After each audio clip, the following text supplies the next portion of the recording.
only Shawn McLaughlin!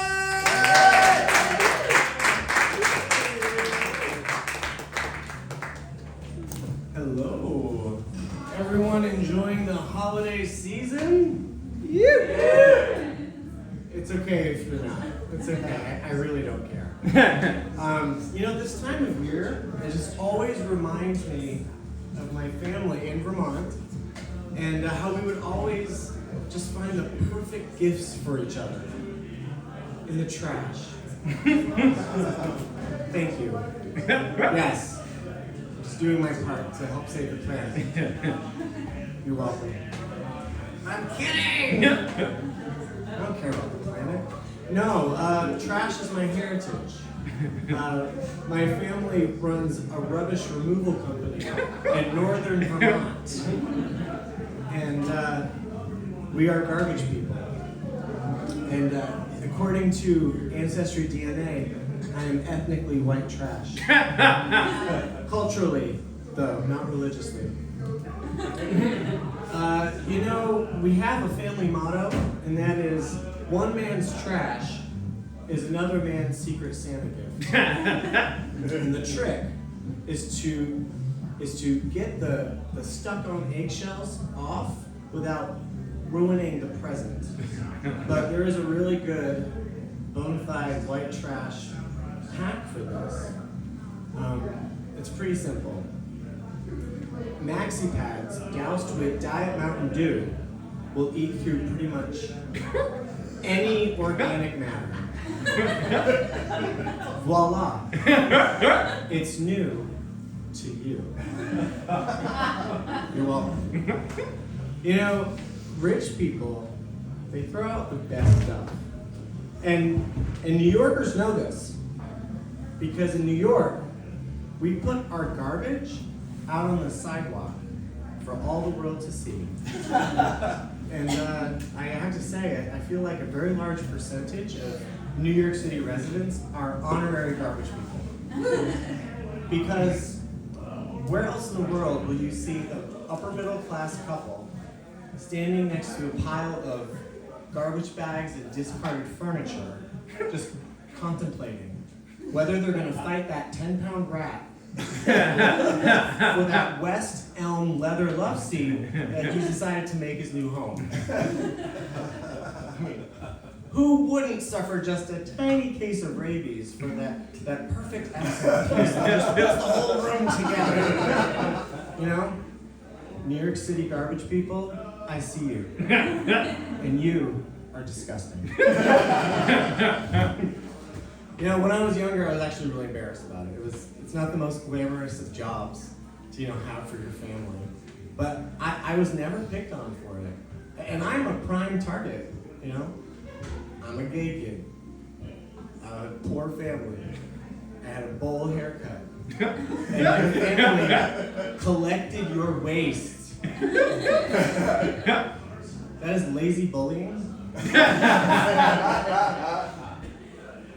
And it wasn't until New York, when I came to college, that I learned that a waste management company is a pseudonym for organized crime. And then all of a sudden it made so much sense. Everyone back home thought that my meme was the head of a French-Canadian crime family.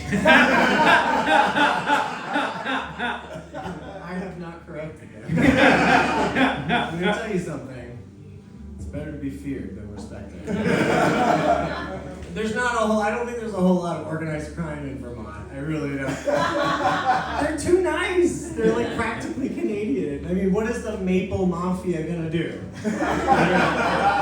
Kick over your sap buckets because you didn't pay their protection fees? I mean, how often do you hear about someone waking up to a severed head of a dairy cow in your bed sheets? Not very often. It's just not, because Vermonters are too nice, They're also a little eccentric. Bernie Sanders is our senator, so you get it.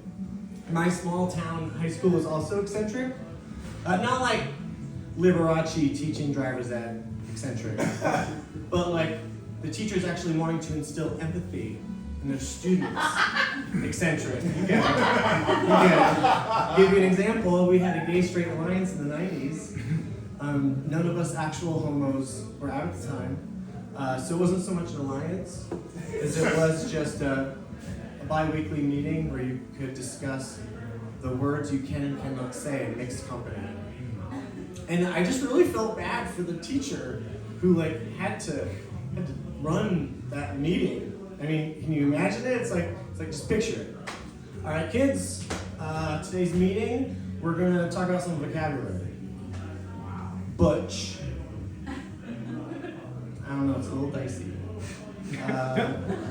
I say go for it.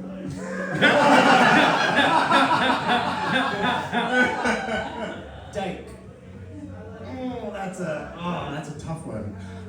You know what? The shop teacher, Ms. Montenkegel, she prefers it. It's on her bowling shirt. I say go, just use your discretion, okay? Sissy. No, don't do it. Let's just leave that to the skinheads and the Republicans. Okay. Faggot. That does not taste good in my mouth. And usually they taste great in my mouth. I hope I cleared up anything. Next week we're going to talk about the elusive bisexual. And if you see one, meet a bisexual, just don't bring it up. You don't want to spook them. No, they will retreat back into their heterosexuality. Okay? Like, I kid. And maybe not. All right, get out of here. I mean, I imagine that's how those meetings went. I don't know. I wasn't in that club. It was full of a bunch of dykes and faggots. I may have had protection from the family, but I did not have a death wish. Okay? You all are amazing. I'm Shawn McLaughlin, and I still don't care if you have a happy holidays.